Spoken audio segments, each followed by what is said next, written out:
Hermano, no es nada fácil poder hablar de lo que trata el capítulo 17. Y no tiene nada que ver con lo difícil que sea en sí, sino que trata de la iglesia y en especial de un sector de la iglesia. Entonces, vamos a ver lo que dice la Biblia, sin tratar de decir lo mejor o lo peor de lo que esto es. Esto es solo, hermano, presentación de la verdad de la palabra de Dios, sin ningún prejuicio ni nada por el estilo. Es solo la fidelidad de la palabra de Dios, hablando a nuestros corazones. Porque la palabra de Dios, hermano, es una espada de dos filos. Debemos entenderla para que nos haga más capaces de entender los tiempos en que vivimos y cómo debemos vivirlos para Dios. Entonces, la palabra Babilonia es consistente en toda la Biblia. Está alrededor de unas 290 veces. Y no tiene nada que ver con la cultura babilónica que llevó a los judíos a Babilonia bajo Nabucodonosor. El término se remonta a Génesis y representa el sistema de religiones falsas que han crecido en nuestro mundo desde el comienzo de la religión.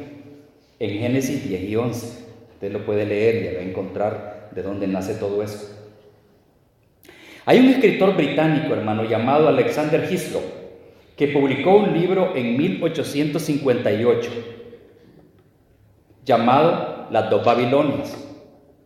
Por cierto, hermano, es un librito grandecito, son como 480 páginas. Pero si usted es curioso y a usted le gusta leer, como algunos de nosotros que como no tenemos que hacer, entonces estamos ahí ocupados en la lectura, usted va a encontrar, hermano, fascinante un montón de cosas que se explican allí. Este libro contiene, hermano, citas de unos 275 autores y nunca han sido refutados. Hoy sigue siendo un libro maestro en los temas de Babilonia y su significado para nosotros hoy. Muchos de nosotros no nos hemos dado cuenta que el sistema babilónico nos afecta por todos lados. Cuando empezó con Nimrod. Y si entendemos su influencia de todo eso que nos está afectando. Hislop rastrea esto desde sus comienzos hasta los tiempos modernos. Cuando hablamos de Babilonia, no estamos hablando solo de una ciudad, sino del sistema de pensamiento que nació en esa ciudad. Va más allá, no solo de la ciudad, sino del inicio de las prácticas religiosas desde los principios del tiempo. El término babilónico se halla 290 veces en la Biblia, pero su historia se remonta a Génesis 10 y 11 y al hombre llamado Nimrod que fundó Babel. Esta palabra significa puerta a la gloria. Eso significaba la palabra en el principio. Pero cuando los hombres se reunieron para construir esa torre al cielo y Dios la vio tal como era, le cambió el significado a confusión. Y es ahí donde fueron confundidos los idiomas. De acuerdo al historial de la religión de Babel, la esposa de Nimrod, esto es lo interesante, préstele atención, hermano, a esto, era llamada Semiramis, la esposa de Nimrod. Ahora, en Asiria y en Nínive, a esta misma persona se le llamaba Astarte. En Egipto era Isis. En Grecia se llamaba Afrodita. En Roma, Venus.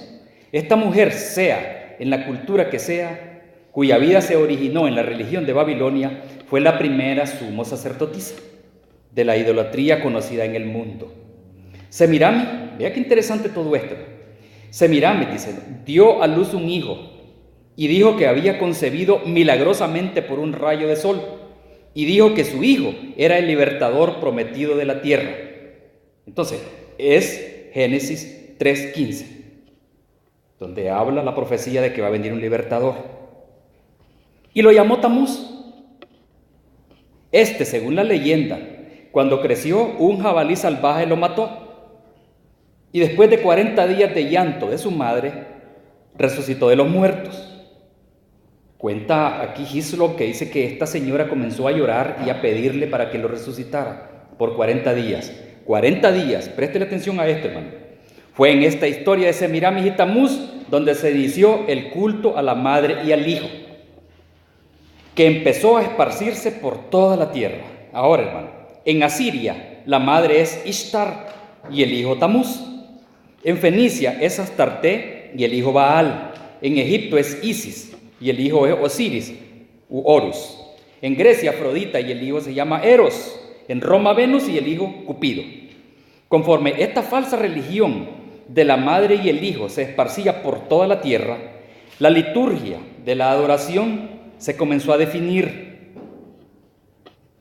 Ofreciendo, ahora, mire hermano, se adoraba a la madre, y vea qué interesante esto hermano, ofreciendo una hostia como reina del cielo.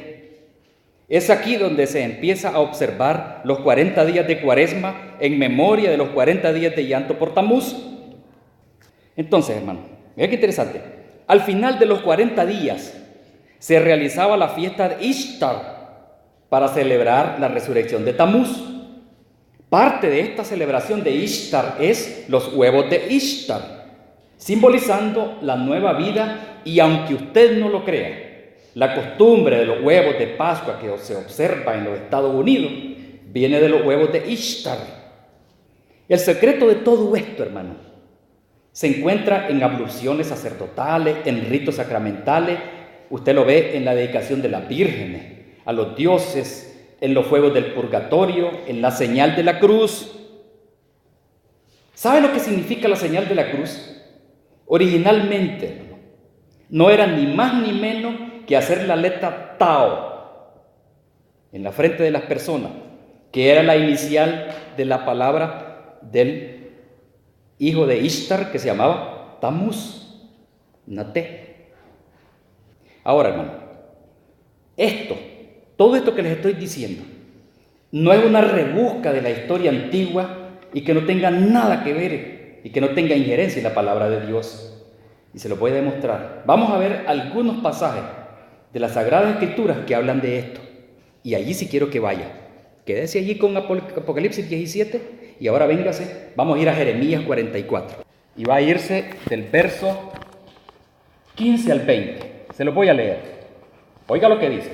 Entonces, todos los que sabían que sus mujeres habían ofrecido incienso a dioses ajenos, y todas las mujeres que estaban presentes, una gran concurrencia, y todo el pueblo que habitaba en tierra de Egipto, en Patros, respondieron a Jeremías diciendo: la palabra que nos has hablado en nombre de Jehová no la oiremos de ti, sino que ciertamente pondremos por obra toda palabra que ha salido de nuestra boca para ofrecer incienso a la reina del cielo, derramándole libaciones como hemos hecho nosotros y nuestros padres, nuestros reyes y nuestros príncipes en las ciudades de Judea y en las plazas de Jerusalén. Y tuvimos abundancia de pan y estuvimos alegres y no tuvimos mal alguno. Mas desde que dejamos de ofrecer incienso a la reina del cielo y de derramar libaciones, nos falta todo, y a espada y de hambre somos consumidos. Y cuando ofrecimos incienso a la reina del cielo y le derramamos libaciones, ¿acaso le hicimos nuestras tortas para tributarle culto y le derramamos libaciones sin consentimiento de nuestros maridos? Entonces, hermano, cuando se escribían los libros del Antiguo Testamento, ya esta religión falsa se abría paso en el pueblo de Israel. El profeta estaba furioso por las prácticas de esta falsa religión. Cuando Jeremías vino para hablarle a su pueblo, ellos ya practicaban esta adoración falsa a la reina del cielo. Hay otro pasaje, hermano, que quiero que lo vean. Esto está en Ezequiel 8, del 13 al 15. Yo se lo leo, hermano, si usted no tiene tiempo de buscarlo, porque yo ya los tengo acá. Oiga lo que dice. Y me dijo después: vuélvete aún, verás abominaciones mayores que hacen estos. Y me llevó a la entrada de la puerta de la casa de Jehová, que está al norte. Y aquí mujeres que estaban allí sentadas endechando a Tamuz. Luego me dijo: ¿no ves, hijo de hombre? Vuélvete aún, verás abominaciones mayores que estas. La religión ya estaba muy arraigada. Entonces, en este pasaje habla del misterio de la adoración idolátrica que había crecido en sus días. Ezequiel vio a las mujeres de Israel practicando y guardando los 40 días debido a la muerte de Tamuz. Lloraban como lo hacían en la religión falsa babilónica. El culto de la madre y el niño empezó en el sistema babilónico y terminó en el Imperio Romano. El emperador romano fue elegido como pontífice máximo, o sea, el máximo sumo sacerdote y de esta forma se convirtió en el sumo sacerdote de todos los sistemas idolátricos del imperio. Más adelante, cuando ya no hubo emperador, el obispo de Roma se asumió su título y responsabilidad, y así hoy al obispo de Roma se le conoce como el sumo pontífice. Un comentarista llamado Ironside dice lo siguiente: el mismo hecho que lleve este título es una declaración de que no es un sucesor de Pedro, sino más bien un sucesor del sumo sacerdote de las religiones paganas de misterio que comenzaron en Babel. Cuando Constantino llegó al trono, asumió el título de pontífice máximo y todas las asociaciones paganas que tuvieron su principio con Nimrod. O sea, la adoración a la reina del cielo, comer la hostia, la doctrina del purgatorio, las vestiduras, las observaciones de 1001 misterios de menos envergadura. Todo esto fue introducido a la iglesia y por 1000 años prevaleció por toda Europa. Así llegó a existir la Iglesia Católica Romana con toda su doctrina y práctica que deshonran a Dios. La Iglesia Católica Romana es la amalgama de la Iglesia cristiana y el Imperio Romano. Tuvo lugar cuando Constantino supuestamente abrazó la fe, bautizó en masa al ejército e hizo que el cristianismo se convirtiera en la religión oficial del imperio. Desafortunadamente, para el cristianismo, todas las costumbres paganas de Babilonia, que habían sido parte de la práctica del Imperio Romano, simplemente se combinaron con la fe cristiana. Así hoy tenemos muchas de estas tradiciones de las cuales muchos católicos romanos, que son muy buenas personas, porque a mí me consta, y muy piadosos, porque creo que también nosotros lo hemos visto, no tienen ni la menor idea de todo esto. No pueden acudir a la Biblia, no los motivan a eso. Algunas veces acuden a los libros apócrifos, y si supieran la historia sabrían de dónde vienen estos libros apócrifos. Debemos entender y saber que no hay nada en ninguna parte de la palabra de Dios que indique adoración a una deidad femenina. No está en ninguna parte, no la he podido encontrar. La Biblia nunca presenta a María como algo más que la humilde sierva de Dios, escogida como el instrumento para el nacimiento del Señor Jesucristo. Nada más. El título de este sistema se imprime en algunas versiones de la Sagrada Escritura con letras mayúsculas. La Biblia dice que en el período de la tribulación, el dictador mundial, el anticristo, va a adoptar esta forma final de adoración falsa babilónica y va a realizar un casamiento entre el Estado y la Iglesia. O sea, el sistema político con el sistema religioso que queda en la tierra. Habrá un gobierno de coalición. El anticristo dirige las riendas políticas y el falso profeta, las espirituales, será la cabeza de la iglesia, tipo romano-babilónica, revivida, trabajando unidos para gobernar el mundo. La profecía nos enseña lo que va a suceder. El capítulo 17 y 18 lo dicen. Serán destruidas el sistema religioso en el capítulo 17 y la ciudad de Babilonia en el capítulo 18. Con todo lo dicho, con todo esto que hemos dicho como introducción, hermano, vamos a estudiar el capítulo 17. Lo vamos a hacer en una forma muy rápida, porque es extenso. Ahora, ya pueden entenderlo, con todo esto que hemos dicho, ¿no? ¿Por qué se va a hablar entonces de la muerte de una religión? Vamos a ver entonces el capítulo 17. La madre de Babilonia, del 1 al 6. Ahora sí lo vamos a leer. Dice así: vino entonces uno de los 7 ángeles que tenían las 7 copas y habló conmigo diciéndome: ven acá y te mostraré la sentencia contra la gran ramera, la que está sentada sobre muchas aguas, con la cual han fornicado los reyes de la tierra, y los moradores de la tierra se han embriagado con el vino de su fornicación. Y me llevó en el espíritu al desierto, y vi a una mujer sentada sobre una bestia escarlata, llena de nombres de blasfemia, que tenía 7 cabezas y 10 cuernos. Y la mujer estaba vestida de púrpura y escarlata, y adornada de oro, de piedras preciosas y de perlas, y tenía en la mano un cáliz de oro lleno de abominaciones y de la inmundicia de su fornicación. Y en su frente un nombre escrito, o un misterio: Babilonia la grande, la madre de las rameras y de las abominaciones de la tierra. Vi a la mujer ebria de la sangre de los santos y de la sangre de los mártires de Jesús, y cuando la vi quedé asombrado con gran asombro. Estos versículos, hermanos, nos relatan el desarrollo del sistema político religioso O sea, la parte religiosa se simboliza con una mujer vestida de escarlata. La Biblia, hermano, ilustra a una mujer para hablar de un sistema. Y cuando habla de un sistema, estamos hablando de un sistema religioso. El capítulo 2, hermano, del libro de Apocalipsis, habla de Jezabel, que es una representación de la idolatría pagana en la historia. El capítulo 12 nos habla de una mujer vestida con el sol, y esto representa a la religión de Israel. Los capítulos 19 y 20 vemos a la esposa de Cristo. Esta mujer es el símbolo de la fe verdadera. Ahora, el capítulo 17, y en el lenguaje muy claro de la Biblia, se le llama ramera. En griego, la palabra es pornea, y por supuesto, es fácil hacer la traducción. El significado, pero ¿por qué? ¿Por qué, hermano, la Biblia usa una palabra tan ofensiva como ramera? ¿Por qué? Uno se pregunta, ¿por qué? Ahora, el por qué es, hermano, porque es por el adulterio espiritual, que por fuera parece haberse unido al verdadero Dios, pero que no son leales en esa relación. Este simbolismo no se usa para las naciones gentiles, sino para describir a las personas que por fuera llevan el nombre de Dios, pero que realmente adoran a otros ídolos. En el Nuevo Testamento se ve a la iglesia como una virgen que va a unirse a su esposo en el futuro.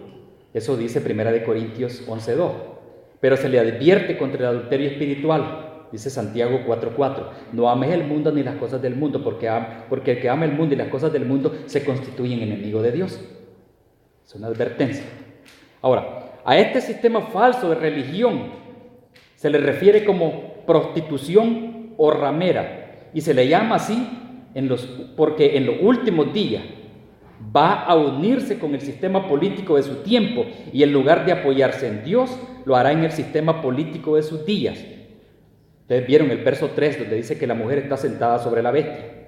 La mujer sentada sobre la bestia, es lo que dice el versículo 3.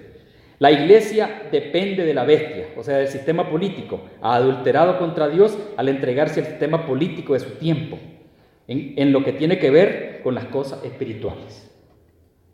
Pero cuando vemos este pasaje o estos primeros versículos, la pregunta es, ¿quién es esta mujer? Ahora, vamos a ver a qué se refiere esto. Ahora, primero nosotros vamos a ver esto, hermano. El poder universal que tiene la mujer que está vestida de rojo representa a un sistema apóstata que profesó ser cristiano, pero ha canjeado su poder espiritual por el mundano, por tanto ha cometido fornicación espiritual. La identidad no se deja en cuestión. En el pasaje, el capítulo mismo se interpreta así. El último verso de este capítulo, ustedes pueden ver que dice, no, y la mujer que has visto es la gran ciudad que reina sobre los reyes de la tierra.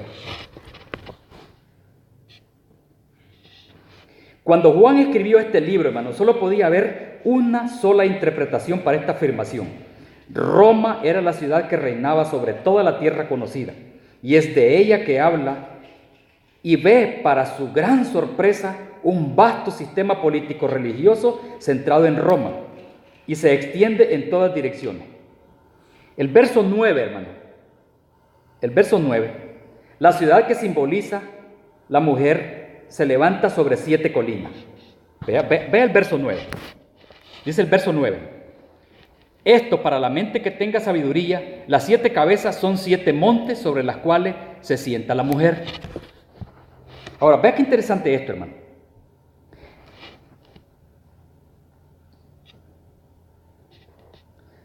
A ver, fíjese, 7 colinas. ¿Le recuerda a usted, hermano, cuando usted estudiaba historia antigua, no? Haber leído esto. En la secundaria yo creo que lo revisaron y lo leyeron. Lo deben de haber estudiado. ¿Recuerda que Roma está asentada sobre 7 colinas? ¿Y usted recuerda los 7 nombres de las 7 colinas? Le van a servir. pero si no, pues se lo voy a recordar. Estos son los 7 nombres de las 7 colinas. Estos son, hermanos: Aventino, Celio, Pitolio, Aquilino, Patino, Linal y Aquinal. No los olvide, hermano. Le van a servir. Más adelante, cuando usted tenga alguna discusión sobre esto, le van a servir. Las 7 colinas de Roma. Y no estamos, hermanos, tratando de decir algo que no dice la Biblia. La Biblia dice que la mujer es la ciudad que gobierna sobre toda la tierra. Esa es Roma. No hay más, no se puede interpretar de esta manera. La Biblia dice que descansa sobre 7 colinas. Ahora, ¿sabe qué es lo más interesante de todo esto, hermano? El color de la ropa de esta mujer. Verso 4. ¿Ustedes vieron el color que dice? Dice que esta mujer está vestida, dice, de púrpura y escarlata. Ahora, ¿usted alguna vez, hermano, ha visto alguna fotografía del Concilio Vaticano? ¿Ha notado que los obispos y cardenales visten de púrpura y escarlata? ¿O ha visto otra congregación, otra iglesia, otro concilio vestirse así? Ahora, el verso 1 nos dice del poder y universalidad de esta mujer, que está sentada sobre muchas aguas. Esto se sabe que en el verso, ¿qué es en el verso 15? El verso 15 dice que las aguas son la muchedumbre, personas. Entonces, el alcance de esta mujer es amplio, a todo el mundo. El dominio es en toda la tierra. Ahora, los comentaristas dicen, hermanos, que Roma es el único lugar para la concentración de todo el poder. Desde Roma, los césares conquistaron y dominaron el mundo conocido de sus días. Y fue desde allí donde la iglesia se extendió a todo el mundo. Por lo que hemos entendido, Roma no es ajena al poder y a los sistemas políticos. Por ejemplo, vea qué interesante esto, hermano. Esto es fascinante. El sistema político que se centra en el Vaticano es fuerte. En la cumbre está el Papa. Debajo están los cardenales, que son ni más ni menos como que usted vea el Senado de los Estados Unidos. Después está la curia con sus departamentos y comisiones. Luego el núcleo diplomático papal, que lo forman los nuncios y delegados apostólicos. Luego el gobierno ordinario y extraordinario. Después los clérigos, los párrocos, las monjas. Y en el fondo de toda esta estructura, los laicos. Ahora, puede ser que la gente piense o que digan, esto no es un asunto político, sino que es un asunto religioso. Pero, ¿por qué los Estados Unidos tienen un embajador acreditado en la Santa Sede? ¿Hay otro sistema religioso o alguna otra religión o alguna otra iglesia que tenga un embajador y que sea reconocido como una entidad política? Y Roma, aunque no se halle hoy en el cénit de su poder, como lo fue en el pasado, sigue siendo una entidad poderosa y presente en todas partes. Cuando algo va a suceder, van y le preguntan a la Iglesia Católica Romana porque tiene poder. Ahora, vean la posición de la mujer. Verso 3. Y me llevó en el espíritu al desierto y vi a una mujer sentada sobre una bestia escarlata llena de nombres y blasfemias que tenía 7 cabezas y 10 cuernos. Ya dijimos que la mujer está asociada con el sistema político de la bestia.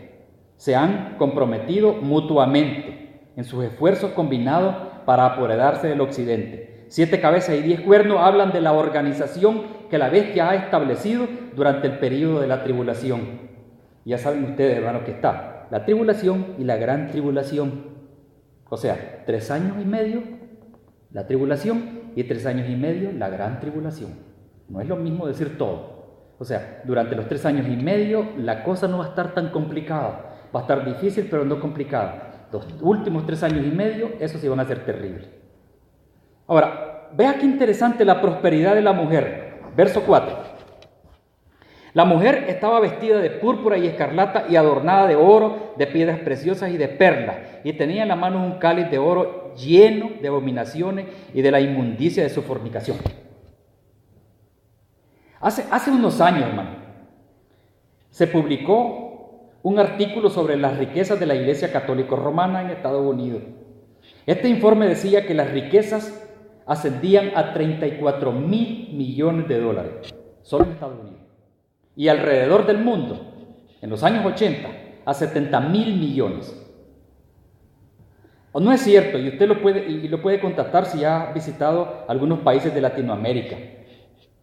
Yo lo he visto en mi país y yo creo que algunos de ustedes en los suyos también. Y por casualidad han entrado en algún templo romanista. El esplendor, hermano, y las riquezas con las que decoran y con los que están decorados son increíbles. Hay algunos, hermano, con decoraciones de oro, no pintura, oro. Y es irónico cómo usted camina alrededor y puede ver alrededor del templo la pobreza extrema de un amplio sector de la población. Templos con mucho lujo y riqueza. ¿Y qué se puede decir de la Capilla Sixtina en el Vaticano? Ahora, algo interesante, hermano. Algo interesante. ¿Ustedes recuerdan ese pasaje del Hechos 3:6, cuando Pedro y Juan entran al templo y está un paralítico ahí? Que Pedro y Juan le dicen, no tenemos oro ni tenemos plata, pero lo que tenemos te damos. En el nombre de Jesucristo, agarre su lecho y váyase. Entonces, vea, este es interesante, hermano. Roma. Ahora no se puede decir que Roma no tiene recursos. O sea, que no puede decir que no tiene oro ni plata. Pero por supuesto, tampoco puede decir jamás, toma tu lecho y anda. No tiene necesidad de recursos. Los recursos humanos los tiene. Pero sí ha perdido los recursos espirituales que vienen cuando se anda en una relación personal e íntima con Dios y su palabra. Así la Biblia dice que esta mujer está bien adornada. Vea otra cosa, hermano, las pasiones impías de la mujer, verso 6, verso del 4 al 6. Y solo les voy a leer el último, el verso 6. Vi a la mujer ebria de la sangre de los santos y de la sangre de los mártires de Jesús, y cuando la vi quedé asombrado con gran asombro. Se le llama a la mujer un misterio babilónico y se nos recuerda que toda la idolatría comenzó en Babilonia en el mismo principio de la historia, cuando construían la Torre de Babel. El sistema que comenzó en Génesis 10 ha continuado hasta nuestros días y ha estado centrado en Roma desde los días en que Julio César fue elegido como el pontífice máximo. Todos los demás Césares cuando llegaron a ser los Césares, ellos también tomaron ese título y se pusieron ese título hasta Graciano. Cuando Constantino profesó convertirse al cristianismo, los ritos babilónicos fueron transferidos por completo a la iglesia cristiana profesante de sus días. Todo el sistema pagano se incorporó al cristianismo, la adoración a la reina del cielo, la doctrina del purgatorio, el uso del agua bendita, las absoluciones sacerdotales, campanas y velas, el celibato sacerdotal, vírgenes dedicadas. Esto se originó en Babilonia, pero se ha convertido en parte y esencia del cristianismo. Y eso lo hemos visto. En el año 378 después de Cristo, Damasco, obispo de Roma, fue nombrado pontífice máximo. Se convirtió en la cabeza de la iglesia y sucesor de los pontífices babilonios, de la Babilonia antigua. Él fue el primer obispo y literalmente el primer papa de la iglesia católica romana que se conoce hoy. Y ahora ve qué interesante, hermano, las persecuciones de la mujer. Esta parte de la visión asombró al apóstol. No era sorpresa que la Roma política persiguiera y matara a los cristianos, sino porque la Roma religiosa mata a los cristianos. Y esto fue lo que a él lo sorprendió. Cuando se ve a la Iglesia Católica Romana hoy, es difícil pensar que se halle ebria de la sangre de los creyentes en la cultura civilizada de nuestro tiempo y de la comprensión de nuestro entendimiento. Pero si han estudiado la historia, saben que esta es una afirmación verdadera. Hay un manual bíblico que se llama Manual de Halley. Y en el capítulo sobre la Inquisición dice esto. Y no lo estoy inventando, hermano, estos son datos que él da. La Inquisición del Santo Oficio era la corte de la iglesia para detectar y castigar a los herejes. Se exigía que toda persona informara en contra de los herejes. Cualquier persona sospechosa quedaba sujeta a tortura sin saber quién lo había denunciado. Los procedimientos eran secretos. El inquisidor pronunciaba la sentencia y entregaba a la víctima a las autoridades civiles para ser encarceladas de por vida o quemadas en la estaca. Se confiscaba la o las propiedades de la víctima y se las repartían entre la iglesia y el gobierno. Más adelante fue el arma principal para aplastar la reforma usada por el papado. Ustedes saben que la Inquisición fue instituida en 1770 y algo, es cuando estaba su apogeo, pero fue como en 1750 y algo. Digo, en 1570 y algo. Por ahí comenzamos.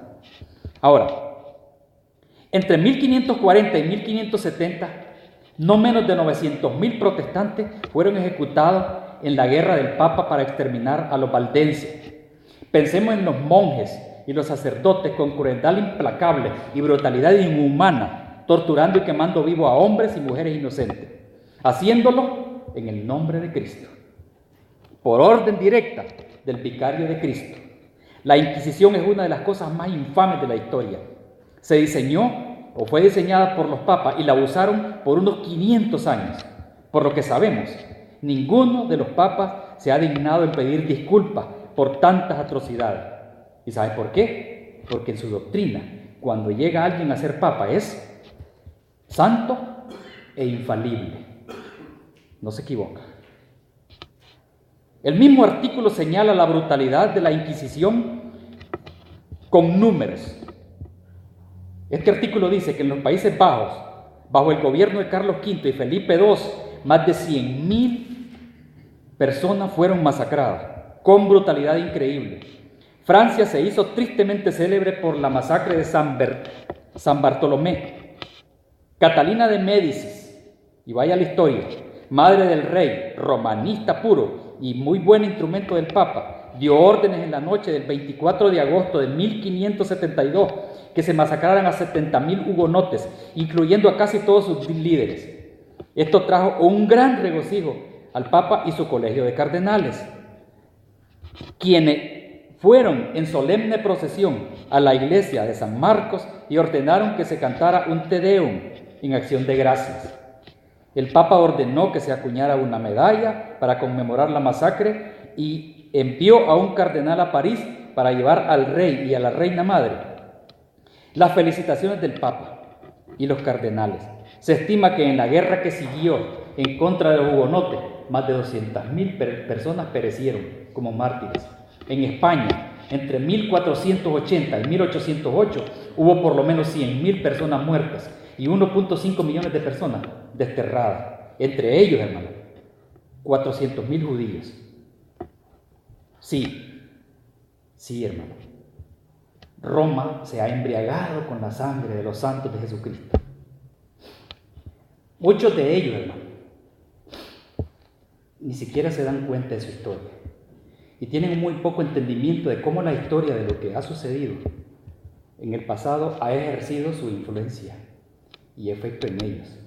Pero esto es lo que dice la palabra de Dios. En la última parte del capítulo, vemos que esta iglesia está en liga con la bestia, el monstruo de Babilonia, del verso 17 al 15. Y esto, hermano, lo vamos a ver así rápido porque al final es solo una explicación de todo lo que sucede. Entonces, hermano, la bestia, dice, la bestia que era, que es y que será. Esta bestia, dice, esta bestia salió del mar, de los capítulos, en los últimos versos. Déjenme lo voy a leer, hermano, para que sepan de qué estoy hablando. Y el ángel me dijo: ¿por qué te asombras? Yo te diré el misterio de la mujer y de la bestia que la trae, la cual tiene las 7 cabezas y los 10 cuernos. La bestia que has visto era y no es, y está por subir del abismo e ir a perdición.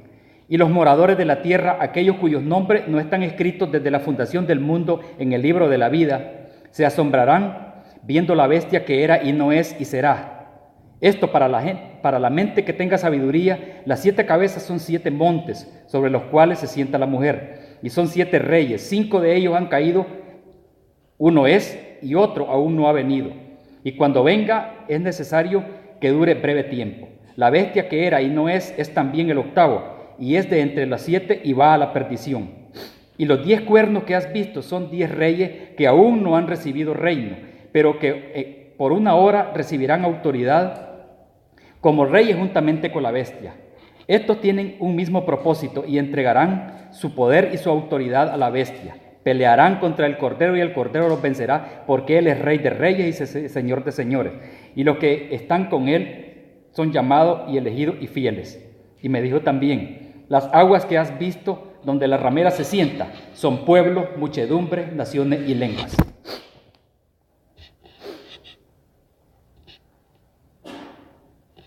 Entonces, hermano, mire qué interesante. Esto rapidito, ¿no?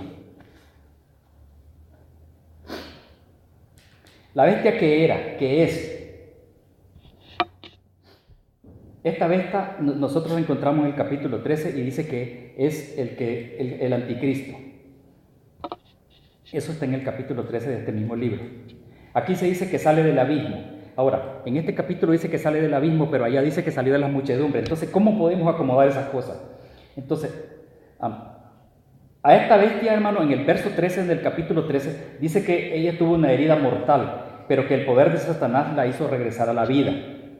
Entonces, es por esto que la bestia es más que un ser humano. Ahora, es un ser sobrenatural, pues sale del abismo. O sea, que el poder que a esta persona, ¿no?, que es el anticristo, la hace resucitar, es un poder que viene del abismo. Entonces, ahora tiene un estado sobrenatural. Esta bestia ordenará la adoración de la parte de los millones de personas que todavía están en la tierra en este momento. Esa es la bestia que era, que es y que será. Ahora, habla de 7 cabezas, 7 montañas y 7 reyes. Y esto es rápido, hermano. 7 montañas, ya dijimos que son 7 reyes, el verso 9 al 12. Según algunos comentaristas, hermano, dice que estos reyes son 5 emperadores que han desaparecido. Juan escribe esto en cierto momento de la historia. Entonces nos habla de un rey en su tiempo y otro que vendría en el futuro. Ahora, los comentaristas dicen que estos 5 reyes que habían pasado eran César, Octavio, Tiberio, Calígula, Nerón. Ahora, durante Juan escribe esto, el que estaba era Domiciano. Domiciano, hermano, exigía que se le dirigieran a él como nuestro Señor Dios. Ahora, falta un rey en el futuro, que supuestamente los comentaristas dicen que es la bestia. Ahora, la última cabeza del imperio es ese, que es el imperio romano revivido. Ese va a ser el anticristo o bestia que estuvo vivo, que ha revivido y ha vuelto a la vida. Este gobierno se extenderá a toda la tierra, se unirá a la ramera o a la iglesia en ese tiempo, ¿no?, para que le ayude. Será un reino breve, de 3 años y medio, porque estamos hablando de la última parte de la gran tribulación, pero va a ser un reino poderoso. Ahora, cuando habla de 10 cuernos y 10 reyes y la guerra con la mujer, entonces este pasaje nos dice que son 10 cuernos, o sea, son 10 reyes. Este es un pasaje, o en este pasaje nos está mostrando un cuadro global de lo que va a suceder en los días finales de la tribulación.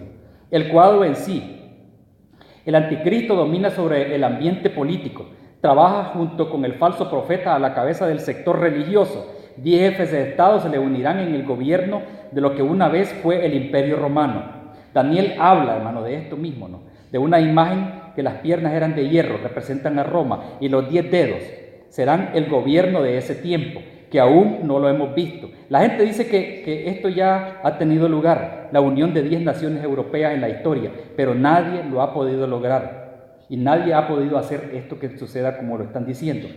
Varios lo han intentado, pero no ha resultado. Ahora, hoy vemos esto, hermano. El mercado común europeo es, por decirlo así, las etapas incipientes de un gobierno, que es muy probable que cumplan esta profecía de 10 reyes que gobernarán juntamente con el anticristo y el falso profeta durante los últimos días de la gran tribulación. Gobierno que gobernarán toda la tierra. A eso se refiere esta profecía. Ahora, pero hay un fin para todo esto. Esto va a pasar. La ramera está sentada sobre la bestia. o sea, sobre el anticristo. O lo que está diciendo aquí es que la iglesia se apoya en el sistema político para seguir avanzando. Este le sirve para llevar a cabo sus tratos con los hombres. Pero aquí, al fin, vemos que la bestia va a volverse contra la mujer y la va a destruir atacándola hasta la muerte. El anticristo se une a la iglesia porque la necesita, aunque la iglesia sea pagana, hermano, o la abominación mundial del paganismo, no importa lo que sea, el gobierno del anticristo la necesita. El anticristo, hermano, no quiere a la iglesia, no importa que si sea verdadera o no. Puede ver la influencia que ésta tiene y que le es muy útil. Se liga con la iglesia y aprovecha toda su influencia hasta que no la necesita más. Y en la primera oportunidad, hermano, se vuelve contra el sistema religioso y lo destruye en cuestión de días. Ya no la necesita. El fin repentino del sistema babilónico se predice en el capítulo 14, verso 8 y en el capítulo 16, verso 19. Ahora, en resumen, en la etapa final de la gran tribulación, o sea, el periodo de 3 años y medio, habrá un sistema muy amplio religioso en operación. Algunos piensan que cuando la iglesia sea arrebatada, la era de la iglesia está muerta. Mire, hermano, hay personas que no creen que va a haber un arrebato. Hay personas que dicen que la iglesia va a pasarnos por la gran tribulación. Mi gran problema es que yo a veces, yo soy curioso, hermano, y yo necesito algunas veces entender algunas cosas para poder creer cuando alguien hace esas afirmaciones. Si ustedes han leído el libro de Apocalipsis y ustedes han prestado atención, hermano, hasta el capítulo 3 se habla de la iglesia. Del capítulo 4 en adelante ya no volvemos a encontrar nada de eso.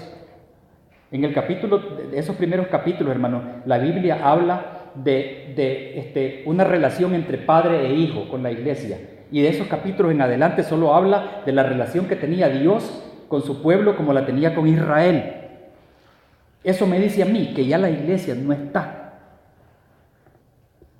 como enseñan otros pasajes, en Tesalonicenses y en Corintios. Entonces, no, la iglesia ya no va a estar. La era de la religión, dice la gente, está muerta. Pero no es así.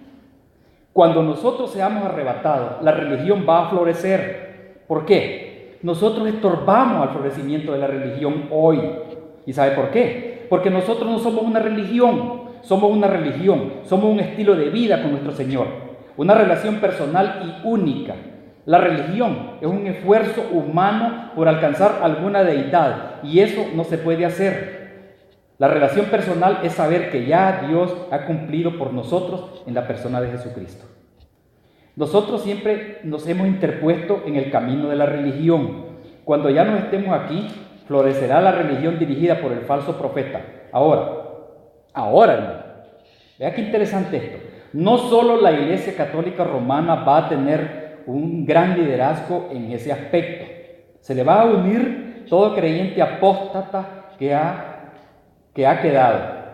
También habrán bautistas, luteranos, protestantes, presbiterianos, metodistas y todos los que simplemente asisten a la iglesia y nunca han conocido a Cristo. Se unirán a ese gran sistema religioso. Después se van a unir al sistema político y dirán, esto es lo que siempre hemos querido.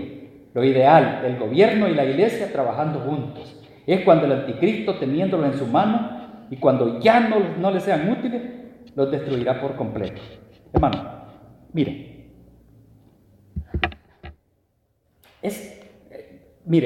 Para mí es increíble. Yo a veces no comprendo cómo es que nosotros decimos que somos cristianos, que leemos la Sagrada Escritura y que guardamos la doctrina del Señor, ¿no? Y nosotros practicamos algunas cosas. Ve, hermano, para mí, yo crecí en una iglesia pentecostés. Pero yo desde el principio, hermano, he sido curioso de la Sagrada Escritura porque a mí no me gusta que me cuenten cuentos. ¿Y sabe qué me incomoda a mí ver? Que hoy nosotros lo hacemos dentro de las iglesias disque cristianas y algunos que decimos que somos bautistas. ¿Saben, hermano? que en algunas iglesias celebran Halloween. ¿Puede creerlo, hermano? Es increíble. Es increíble. Y un día vamos a tener tiempo, hermano, para que hablemos de esa parte allá donde habla Levítico cuando se presentó Nadab y Abiú y cogieron allí los incensarios y se presentaron delante del Señor. Y dice que presentaron fuego extraño al Señor. Eso, hermano, a veces cuando nosotros nos presentamos delante del Señor con algún tipo de adoración, que no es la adoración que el Señor quiere, eso es fuego extraño para el Señor.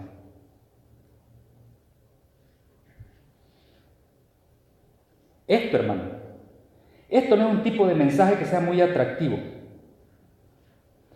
para enseñarlo o para predicarlo. No es por revancha o venganza o por acusación, pero esto es lo que dice la palabra de Dios. Y esto nos advierte contra la religión falsa que se apodera de las personas. Yo he podido ver, hermano, en mi país, y yo sé que algunos de ustedes también lo han visto,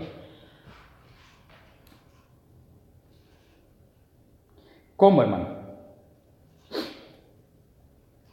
Las personas van a los templos, maravillosamente decorados. Y si usted, hermano, si les ha prestado atención, los ve entrar con el rostro descompuesto y desesperado. Usted puede ver eso con solo prestarle un poco de atención, verlos ahí un poco a la cara. Encienden velas, se arrodillan, hacen 1 y 1000 sacrificios ante imágenes, esperando que de alguna manera todo lo que hacen les dé alguna esperanza del cielo. Yo sé, hermano, porque eso yo lo he constatado, que en la Iglesia Católica Romana hay católicos que son salvos y van a ser salvos. Es por eso, hermano, que todo lo que estoy diciendo aquí, nada tiene que ver con ellos. Cuando estas cosas pasen, van a estar en el cielo junto con nosotros. El Señor los va a arrebatar también. Son parte de la iglesia del Señor. Ahora, si no tenemos cuidado y no le prestamos atención al paganismo que está dentro de la iglesia evangélica y dentro de la iglesia católica, nosotros nos vamos a ir también dentro de ese mismo sistema. Ahora, para terminar, 3 cosas. Algo del catolicismo y el cristianismo. La gran pregunta es, ¿pueden los católicos ser salvos? Por supuesto, absolutamente. Sí, son salvos. Hay católicos que son salvos. Y hay católicos que van a ser salvados. Y hay católicos que van a ser arrebatados. Ahora, si son salvos y se quedan en la Iglesia Católica Romana, pueden quedarse, por supuesto. Claro. Ahora, si se les enseña y se les comienza a orientar a entender lo que dice la palabra de Dios, comienzan a leer la Biblia y a estudiarla, en un momento no se van a sentir cómodos cuando comiencen a ver o a oír todo lo que se dice. Se van a dar cuenta de todos los ritos y paganismos que la Biblia los condena y que la Biblia no los enseña. Y que se han amalgamado con la verdad. Hay un movimiento, hermano, y ustedes lo saben, hay un movimiento que se llama de renovación carismática, que ya tiene unos años. Ese movimiento, hermano, ha cambiado mucho el pensamiento del romanismo con respecto a la forma de ver la Sagrada Escritura y a cómo se debe servir a Dios. Y es uno de los más grandes movimientos en la práctica hoy. Ahora, solo estoy diciendo con esto, hermano, que si una persona penetra en la palabra de Dios y se disciplina estudiando lo que dice la Biblia, no se va a sentir cómodo por mucho tiempo con toda la tradición o el paganismo, ya sea en una iglesia católica romana, ya sea en una iglesia bautista, ya sea en una iglesia pentecostés o en cualquier otra denominación.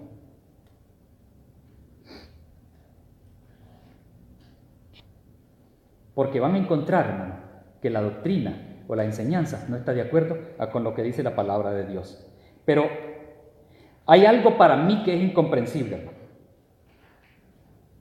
Hay personas que son, y me consta, que son excelentes católicos, justos, piadosos, grandes personas, hermano, buenísimos, serviciales, que uno se sorprende del tipo de personas como son.